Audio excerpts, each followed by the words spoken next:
I call the Leader of the Opposition.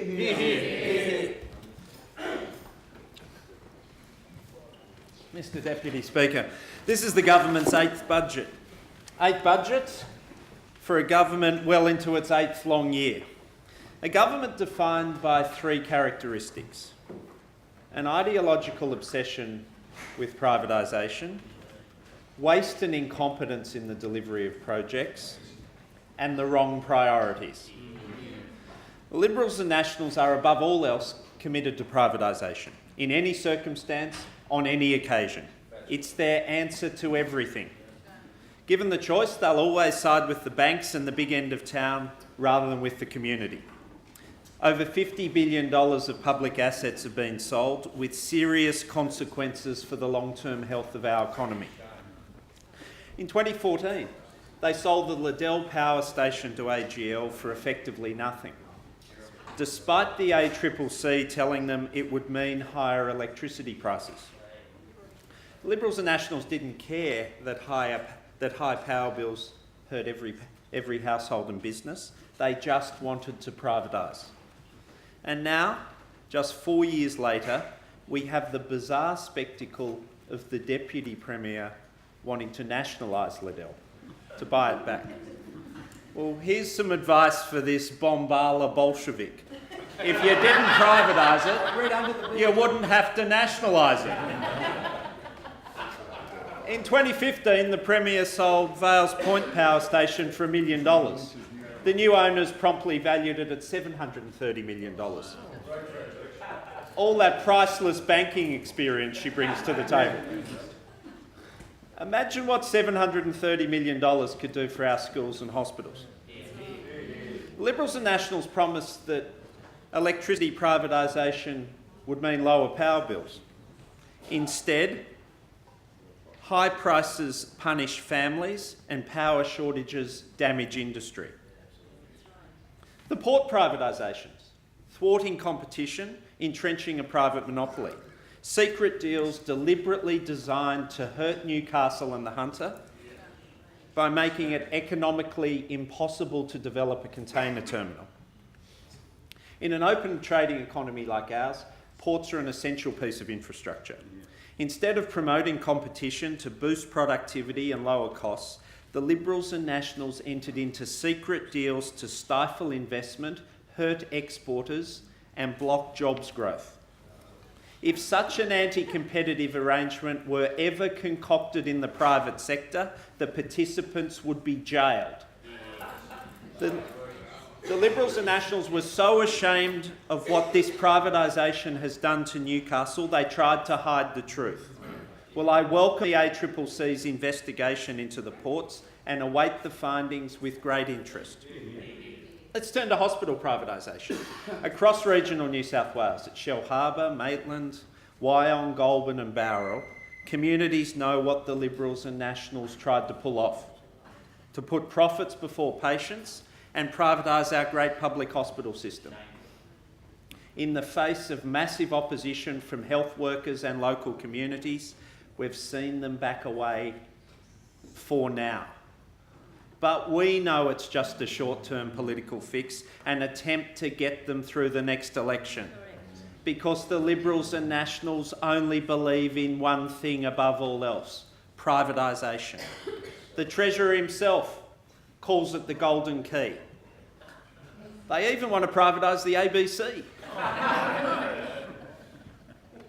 And in Newcastle again, we've seen the damage caused by the privatisation of public transport.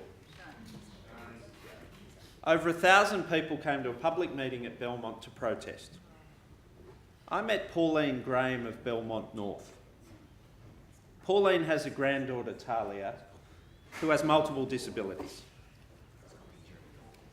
Before privatisation, Talia caught the bus to get to her part-time job at Swansea McDonald's and to attend day programs 4 days a week. But after Talia was stranded at Mayfield following privatisation due to having to change buses multiple times, Pauline now has to drive her everywhere. These are real people hurt by privatisation. The last Premier came from the banks. and this one did too. The last Premier returned to the banks, and this one hopes to do the same thing one day.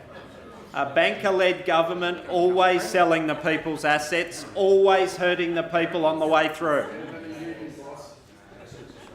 The Liberals and Nationals told the people of New South Wales at the last election they'd privatise electricity to pay for infrastructure.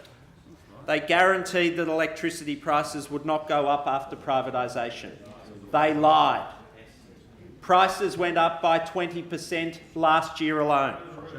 And they make people pay again for the infrastructure through unfair new tolls, 40-year extensions to existing tolls, toll increases double the rate of inflation, a more than doubling of the entry fees to the powerhouse. The public always pays. And if our opponents are re-elected, they'll be straight back to their old tricks with more privatisations. Hospitals, water, the rest of the electricity network. You know they want to. Mr Deputy Speaker, today I announce Labor's privatisation pledge, a commitment to the people of this state that we will call a halt to this destructive privatisation scam. A guarantee that under Labor the sell-offs will stop.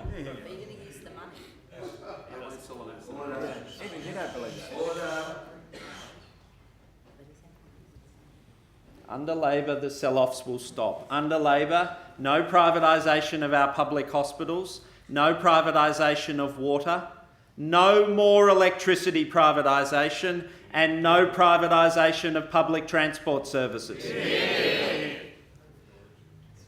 Mr Deputy Speaker, the government's delivery of infrastructure projects reveals its waste and incompetence. Billions of dollars are being squandered. In 2012, WestConnex was announced as a $10 billion road project to connect Western Sydney to Sydney Airport and Port Botany and to renew the Parramatta Road corridor. 6 years on, the cost's blown out to over $17 billion. Yet it won't go to the city, it won't go to the airport, and it won't go to the port. And it'll end in monstrous traffic jams. Parramatta Road's more congested than ever today because of the thousands of extra vehicles on it to escape the unfair M4 toll. Property owners have been treated with contempt. The public relations stunts have been endless, but honest information about the project is suppressed. The Sydney Light Rail, the Premier's personal vanity project, but she can't say when it'll be finished or how much it's going to cost. A scar of semi-permanent construction sites line the route. Small businesses are being destroyed. There's multiple court cases for misleading and deceptive conduct. The Auditor-General found that the New South Wales Government, quote, did not effectively plan and procure the CBD Light Rail project to ensure it maximised value for money for New South Wales. That's pretty damning. The Premier's pet project, Sydney Light Rail, is a monument to her government's incompetence. The Liberals and Nationals chose to buy new intercity trains from overseas instead of making them here. Skilled workers and good businesses in the Illawarra and the Hunter overlooked. And some comic genius from the Liberal and National parties has delivered the state new trains that don't fit the tracks. The government's now going to have to compromise safety standards to get them into service. Labor will do better on infrastructure because we'll break the culture of secrecy that's allowed this government's incompetence to thrive. Today, Labor announces a 4-point plan to end the waste and incompetence on infrastructure delivery. First, a Labor government will hold a judicial inquiry into the WestConnex and Sydney Light Rail projects to establish exactly how these projects have gone so badly wrong and provide full public accountability. Secondly, we will not use special purpose vehicles like the Sydney Motorway Corporation that are designed to escape legitimate scrutiny and the freedom of information laws. This has been central to this government's culture of secrecy and it has to end. Third, will ensure that no construction contracts are signed before planning approvals are received. The government's never explained why they did this on the new M5. And fourth, will legislate to require Infrastructure New South Wales to provide health checks each year on the progress of major projects and publish those. Order. The public has a right to know what's going on. Frontline health, education and public transport services are missing out because billions of dollars are being squandered in blowouts and delays to Sydney Light Rail and WestConnex. We have to stop the blowouts, the deceit and the waste.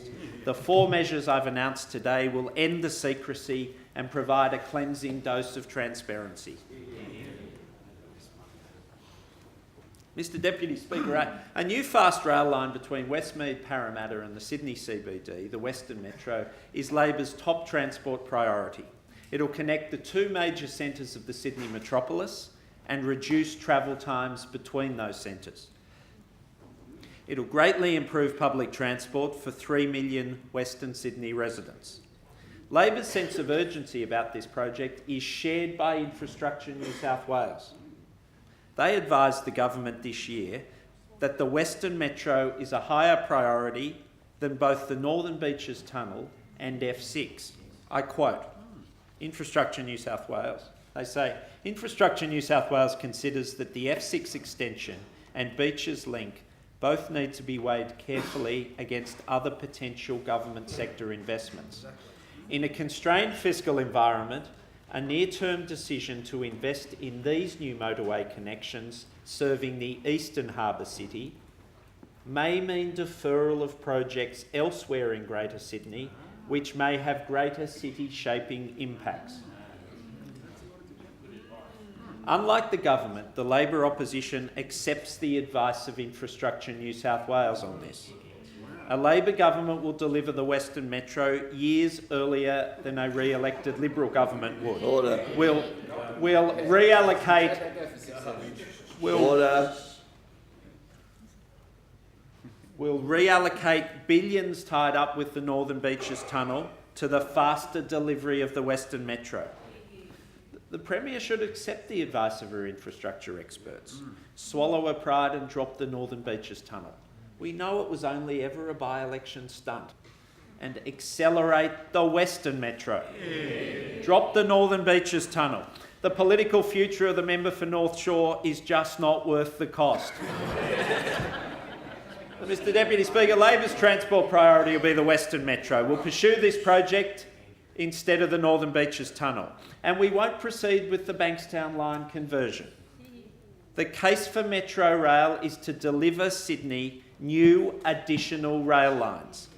The Liberals' Bankstown conversion is another property play, another developer's picnic, a plan to cram over 100,000 more people into new apartments along the Canterbury-Bankstown corridor. The overdevelopment of our suburbs, new apartment towers without the parks and playgrounds and social infrastructure that is so needed, is damaging our people's quality of life. And to add insult to injury, this government recklessly assaults the urban and natural environments. Massacres of trees, motorways cutting through the Royal, a deliberate assault on the unique alpine values of the Kosciuszko. Mr Deputy Speaker, we'll also ensure that every cent of the Snowy Hydro proceeds goes to projects that create jobs across regional New South Wales. A policy I announced in May last year, a policy the Nationals and Liberals were forced to adopt this year. We'll support and grow our regional centres, and we confirm our commitment to the Illawarra and Central Coast with comprehensive job action plans. Mr Deputy Speaker, the Liberals and Nationals' plan to spend billions on Sydney sports stadiums confirms that they have the wrong priorities for our state.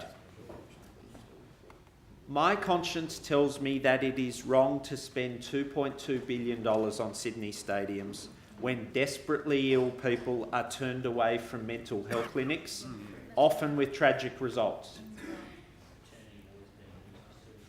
The Liberals and Nationals want to waste $800 million rebuilding the Sydney Football Stadium with 45,000 seats, even though the teams that play there struggle to get crowds of 15,000. There are plans to commence the demolition of the existing stadium before they have planning approval to build a new one. This is a scandalous, abusive process. Can you imagine demolishing your own home before you have a contract in place for your new one? And from the same comic genius who bought us trains that don't fit the track. Under their plans, $2 billion later, their stadium splurge will deliver fewer seats at Moore Park and Olympic Park stadiums than are there today. Labor will not support the Berejiklian stadium splurge because we have the right values and right priorities. Labor stands for more nurses, teachers and police, not $2 billion on 2 Sydney stadiums. Mr Deputy Speaker, our state's facing a schools overcrowding crisis. This hasn't happened by accident. We have a crisis today because the Liberals and Nationals cut $1.7 billion in education funding in 2012. Actions have their consequences. Year after year, the Liberals and Nationals neglected our schools and refused to invest properly in our children's futures. Since 2011, the Nationals and Liberals have closed 21 more schools than they've opened. This budget schools announcement is an admission of their failure. A failure to plan, a failure to look after our children's futures. Labor won't support splurging $2.2 billion on Sydney stadiums when 120,000 kids are being taught into mountable classrooms. When he became Education Minister, the member for Pittwater promised 12 new schools each year on his watch. In 18 months, he's delivered just one. Just one comprehensive school, Wentworth Point, and that late and without air conditioning. Of the 170 projects announced last week, there's only 13 new schools to be open years down the track. A few months ago, I announced that Labor would take $300 million from the Berejiklian stadium splurge to air condition the public schools most in need. I wanted to spark action from this government after 8 years of neglect. I was right. I started this, and today I'm going to finish it. We'll add $300 million that we'll take from the Berejiklian stadium splurge to the $500 million budget allocation. And Labor, only Labor, will air condition every public school in New South Wales. Our priority is air conditioning classrooms, not corporate boxes at the Liberals' new stadiums. Order, order. Whatever you can do, we can do better, on time and on budget.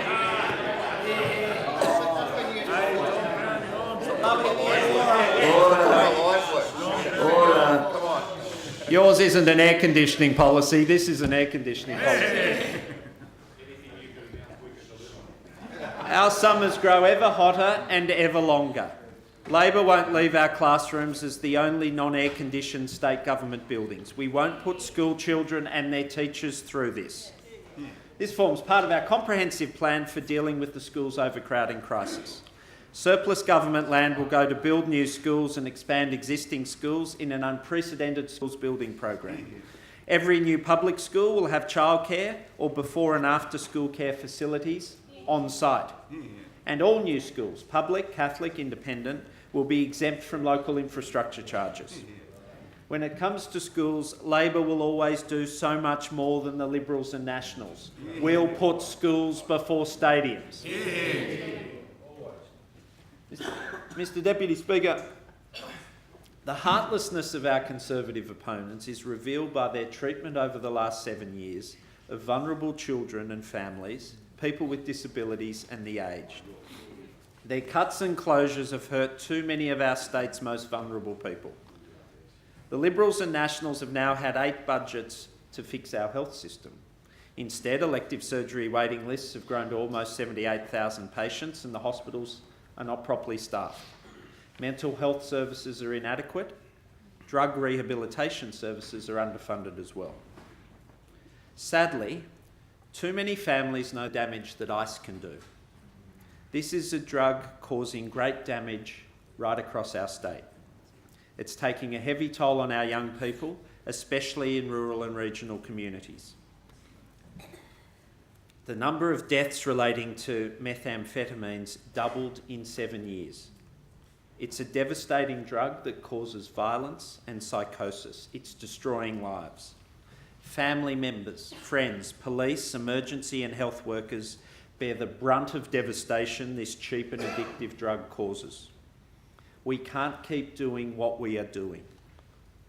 It just isn't working. I'm determined not to leave this problem unaddressed.